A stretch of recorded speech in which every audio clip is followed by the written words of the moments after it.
Bienvenidos a esta investigación cuyo título es Consideraciones para el desarrollo de una revista de investigación científica. El objetivo de este trabajo fue considerar los aspectos editoriales, tecnológicos, bibliográficos, administrativos y legales para crear o desarrollar una revista de investigación científica. Ante la creación de Internet y la irrupción de esta nueva tecnología, toda la forma de trabajo en el mundo ha cambiado. La forma en que nos comunicamos, nos entretenemos, trabajamos. Y eso también ha afectado a las editoriales de revistas. Por eso, estas que en un principio habían sido desarrolladas con un formato en papel, ahora han tenido que migrar a un formato digital.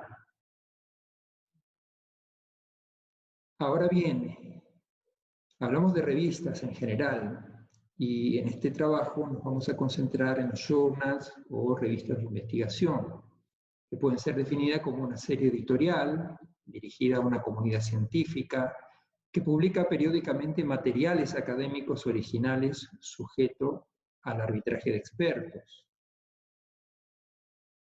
Y en este sentido hay diferentes tipos de revistas, por ejemplo, los e-journals, que fueron creados para ser distribuidos en un medio digital.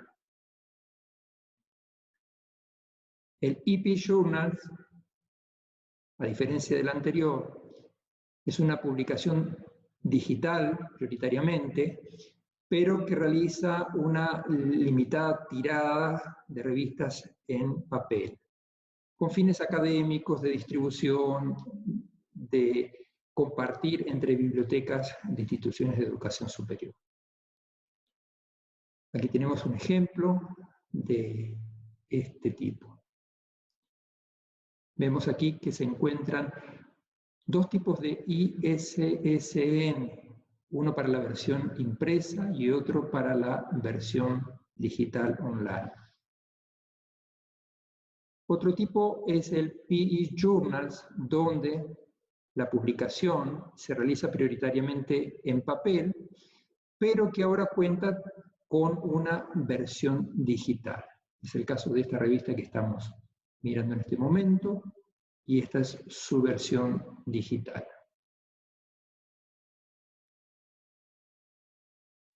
Y tenemos, por último, aquellas revistas que fueron lanzadas desde el comienzo para tener una versión digital y en papel. También observamos que hay dos ISSN, uno para la versión online y otra para la versión impresa. Las revistas pueden tener diferentes tipos de acceso. Uno puede acceder de esta manera a través de la suscripción paga, pero también las hay aquellas que son de código abierto, de acceso abierto, ¿sí? Y que están libres para todo el público. Es necesario distinguir entre los diferentes perfiles de las revistas. Nosotros nos concentramos en lo que es un journal de investigación, una revista de investigación, que a diferencia del magazine, el magazine es más informal, tiene más importancia la divulgación, y a diferencia del journal, el journal trabaja más con lo que es la investigación científica.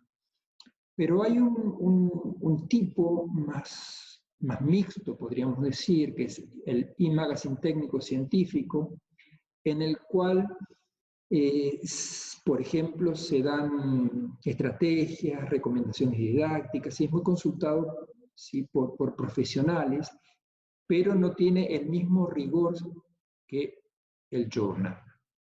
Y tenemos otros tipos de perfiles como los boletines, newsletters, las gacetas, los anuarios, que tienen otros objetivos. En nuestro caso, vamos a trabajar con lo que es el journal, que es más bien formal en cuanto a su estructura, ¿sí?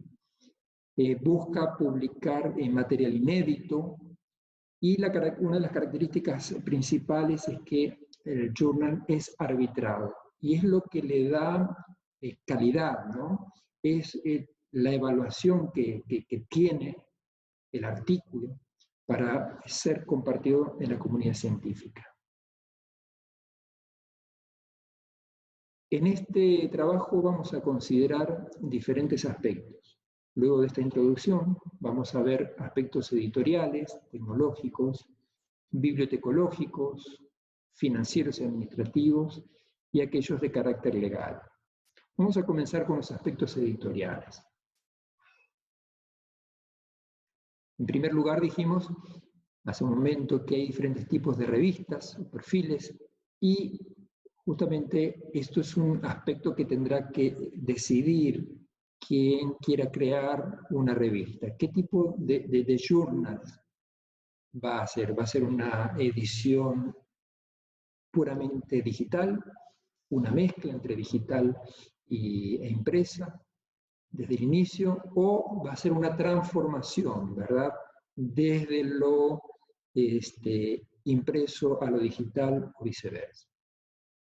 Las secciones, pues las tradicionales son los artículos o estudios de investigación, las reflexiones, las reseñas de nuevas obras literarias, y también se pueden incluir en estos casos discusiones entre especialistas, traducciones, etc. Otro aspecto a considerar es la frecuencia. Justamente se espera de que como mínimo se puedan editar 2 números al año. En este caso estaríamos hablando de una frecuencia semestral, pero puede ser cuatrimestral, trimestral, bimestral. La cantidad de artículos a publicar, tema muy importante. Se espera de que como mínimo se publiquen 12 artículos al año. Cuando vemos esto de año, número y volumen, nos referimos a la nomenclatura, cómo vamos a expresar justamente la identificación de la revista, del año, el número y el volumen. Pero no solamente eso, sino también es necesario tener un identificador persistente, tanto de la revista como de los artículos. Y más adelante vamos a hablar un poquito acerca de esto. Otro aspecto editorial tiene que ver con los criterios que deberán cumplir los autores a la hora de someter un artículo: cantidad de palabras, temática, forma de expresar las referencias, las funciones de los evaluadores, es decir, de los árbitros, y el canal de obtención de los artículos, dado que debe haber una provisión suficiente de artículos para poder mantener la periodicidad de la revista y que ésta no desaparezca en el tiempo. Otro aspecto editorial tiene que ver con las organizaciones evaluadoras o indizadoras, ¿sí? Pues hay que observar una serie de requisitos para poder calificar. Aquí solamente se están exponiendo algunas de ellas, las más importantes: Scopus, Cielo, JCR, Latindex, entre otras. ¿Qué características van a tener los materiales a recibir? Y cuando hablamos de un artículo de investigación científica, pues hay una serie de divisiones que estos deben cumplir: título, resumen, palabras clave, etc. ¿Qué formato, qué extensión, qué fuente, qué interlineado, cómo van a ser las notas, las referencias, los anexos si los hubiera? Son aspectos que hay que determinar previamente. Un aspecto importante tiene que ver con la política editorial, es decir, los antecedentes de la institución editora, cuáles van a ser los criterios para aceptación de los trabajos, cómo se va a solventar económicamente o financieramente la revista, cómo va a estar constituido el consejo editorial y cuál va a ser la política legal para distribuir los artículos a través de la revista. Una función importante es la función del editor, dado que es el principal responsable de hacer cumplir la política editorial y de hacer que aquellos artículos que han sido sometidos sean revisados, arbitrados y que finalmente lleguen a la publicación. Dentro de los aspectos tecnológicos, tenemos que mencionar que Internet es uno de los medios más importantes para realizar la distribución. Si hablamos de una revista digital, con mayor motivo. Ahora bien, la institución deberá considerar la capacidad tecnológica para poder alojar la revista. Tener un tamaño, un espacio en disco como para prever por lo menos 3 años de ediciones de artículos y poder alojarlos también en disco. Otro aspecto es la capacidad de respuesta del servidor, pues cuando hay interacción en la revista, ¿qué tan rápida es la página de la revista para dar respuesta a los requerimientos de los usuarios? Otro aspecto tiene que ver con la seguridad informática, es decir, el manejo de los accesos para las diferentes funciones, ya sea la del editor, la del revisor, la de los árbitros o colaboradores de la revista. ¿Qué programas se van a utilizar? ¿Qué aplicaciones se van a utilizar? Hoy en día el Open Journal System es una de las plataformas más utilizadas para alojar revistas, especialmente las revistas de investigación. También otro aspecto tiene que ver con el personal técnico capacitado para poder desarrollar la revista de manera digital y resolver todas aquellas cuestiones que puedan presentarse a medida que se va diseñando o se va interactuando en la plataforma.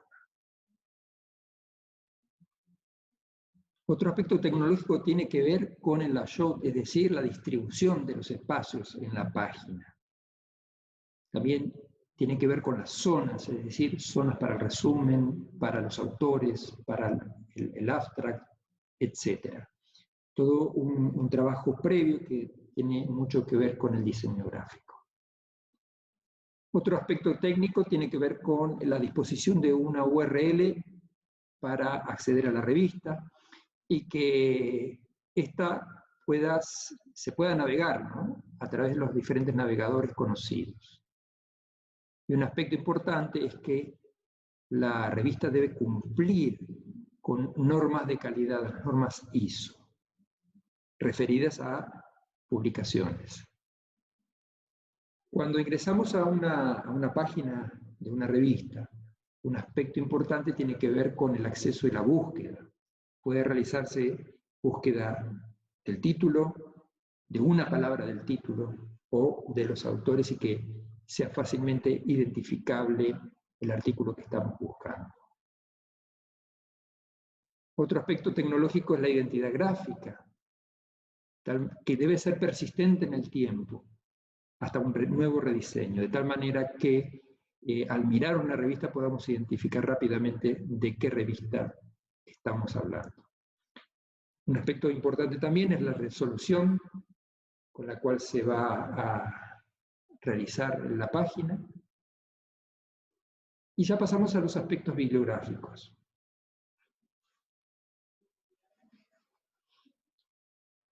Para poder compartir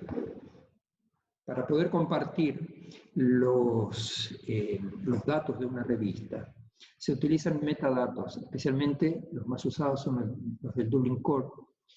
Y estos metadatos son enviados a instituciones que otorgan el DOI, por ejemplo, y eso permite que otras páginas o bases de datos puedan tomar esos metadatos y compartirlos en sus redes.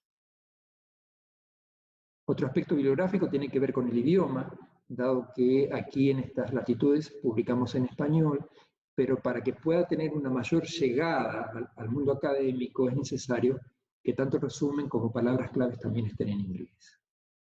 Otro aspecto tiene que ver con el protocolo de interoperatividad entre las bases de datos. Cuando uno visita una página, especialmente las que son de acceso abierto, debe haber un espacio, una zona de descarga donde podamos tener acceso libremente al artículo, al documento que estamos buscando. Muchas revistas también deben presentar no solamente los autores y el título, sino la forma de citar este artículo. Es muy común ver hoy en día revistas donde presentan la forma de citar. Y hace un momento hablabas acerca de un identificador persistente. Ya estamos presentando el caso del DOI. El DOI es un identificador que puede usarse tanto para el número de la revista como para cada uno de los artículos. Está compuesto de dos partes. El prefijo, que hace referencia a la institución editora, y el sufijo, que es una combinación, que puede ser una combinación de letras y números, que hace referencia al artículo específico. Y es único. No habrá dos DOI que sean iguales. Por eso es un identificador persistente. Dentro de los aspectos legales, cuando uno crea una revista, es verificar que el nombre no haya sido utilizado por otra institución. Por eso debe hacer la tramitación del nombre de la revista. También el número, la tramitación del número de ISSN, tanto para versiones digitales como para versiones impresas. Un aspecto importante también tiene que ver con la propiedad patrimonial de los documentos publicados, es decir, un acuerdo entre el autor o los autores y la revista o la institución editora para que ésta pueda disponer de los derechos y de esa manera distribuirlos a la comunidad científica. Por eso se utilizan licencias como la del Creative Commons para poder distribuir gratuitamente los documentos.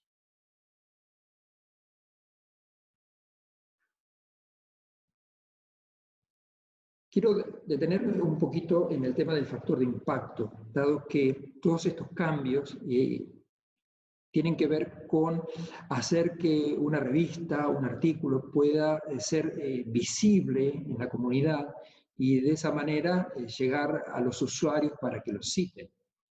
Eso tiene que ver con el factor de impacto, ¿no? El factor de impacto se calcula en base a el número de artículos que se publicaron en los 2 años previos y las citas que recibieron, ¿sí?, esos artículos en el año que se está considerando. Un ejemplo, lo podemos ver aquí, las citaciones que han recibido en el año 2008, los artículos que han sido publicados en el 2006-2007, dividido el número de artículos publicados en el año 2006 y 2007. Fíjense que algunas revistas publican este factor de impacto. Por ejemplo, esta que estamos mencionando en este momento, tiene un factor de impacto de 3.571. Esto significa que por cada artículo publicado entre 2016 y 2017, fueron citados en promedio unas 3,5 veces en el 2018. Cuanto más alto es el factor de impacto, mayor es la llegada a los públicos, ¿no? Y en este sentido nos hacemos una pregunta: ¿en qué situación se encuentra la RIE, que es una de las revistas editadas por la Universidad de Montemorelos, con respecto a los diferentes aspectos mencionados? Aquí tenemos la página actual de la RIE, que ha sufrido un rediseño y que ha sido alojada en una plataforma OJS, conforme a los estándares recientes. Aquí lo vemos de manera señalada, que se está haciendo un proceso de otorgar DOI a cada uno de los artículos, justamente, y se ha hecho un convenio, se ha logrado la membresía de Crossref para poder otorgar estos identificadores. Ahora, en la práctica, ¿en qué aspectos cambiaría, ¿sí?, hipotéticamente la RIE. Por ejemplo, aquí vemos un artículo del año 2011, ¿sí?, en su edición impresa tradicional, y qué cambios hipotéticamente debería recibir. Uno de ellos tiene que ver con la licencia de Creative Commons. Aquí vemos el DOI. Aquí observamos ya el título en inglés, también el abstract, resumen y abstract, y el identificador de cada uno de los autores. Estos serían algunos de los cambios que sufriría hipotéticamente una revista cuando se transforma de una versión impresa tradicional a una versión digital, o a una versión que quiere llegar a ser indizada y llegar a un mayor público para tener un mejor factor de impacto. Permítame detenerme en esto que quizás para algunos es nuevo, y tiene que ver con el cuartil. Cuando tenemos un listado de revistas que son ordenadas de mayor a menor factor de impacto, estas revistas se dividen en 4 partes iguales y a cada parte nosotros le llamamos cuartil, se denomina.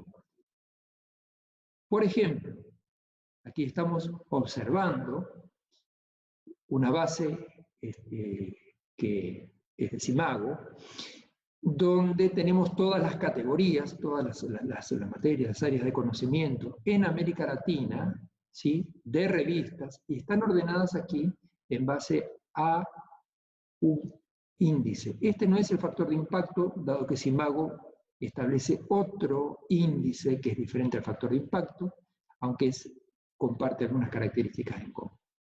Aquí observamos, por ejemplo, 4 revistas que están en el cuartil 1, las que tienen mayor índice, y casualmente las 4 vienen de Brasil.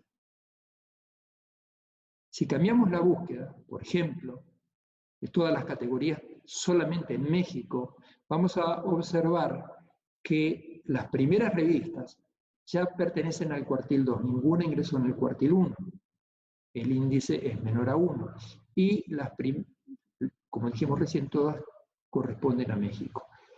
Vamos a ver si afinamos la búsqueda y buscamos solamente revistas de educación. Vamos a encontrar que la revista electrónica de investigación educativa es la única que entra en el cuartil 2.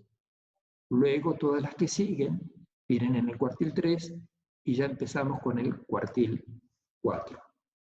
Estos datos son importantes porque un autor, cuando va a elegir la revista donde quiere publicar su artículo, va a buscar aquellas que tengan mejor visualización y cuyo cuartil sea el más alto, ¿no? Cuartil 1, cuartil 2, especialmente. Scopus también permite tener un ranking, pero ahora de autores. Por ejemplo, la Universidad de Sevilla, su biblioteca, publica el ranking de sus autores. Si ingresamos al perfil de Scopus, vamos a observar lo siguiente. En primer lugar, el identificador personal, es decir, que Scopus liga los artículos con el ORCID. Se nos dice que este autor tiene 124 documentos publicados y tiene más de 25.000 citas de esos artículos. Ahora bien, si miramos un poco esta línea aquí, vamos a ir mirando que esto que está en celeste son los documentos, pero que fueron muy poco citados. Pero a medida que va transcurriendo los años, ¿sí?, aumenta el nivel de visibilidad y justamente la cantidad de veces que son citados esos documentos. Fíjense qué curioso aquí, que con pocos documentos tenemos un alto nivel de citación de esos pocos documentos. Si hacemos clic, por ejemplo, en el ORCID de este autor, nos vamos a encontrar con lo siguiente, con prácticamente un currículum donde se puede observar toda su producción, ¿sí?, académica. Por eso recomendamos a todos aquellos que publiquen que puedan tener su identificador personal y lo vayan actualizando también periódicamente. Muy bien, esto ha sido todo. Hemos tratado de ver cuáles son los diferentes aspectos que se tienen que considerar a la hora de publicar una revista y qué transformaciones está sufriendo, en este caso, la RIE, aquí en la Universidad de Montemorelos. Queremos invitarlos a que ustedes también puedan navegar por la página y también contribuir con su producción académica. Muchas gracias.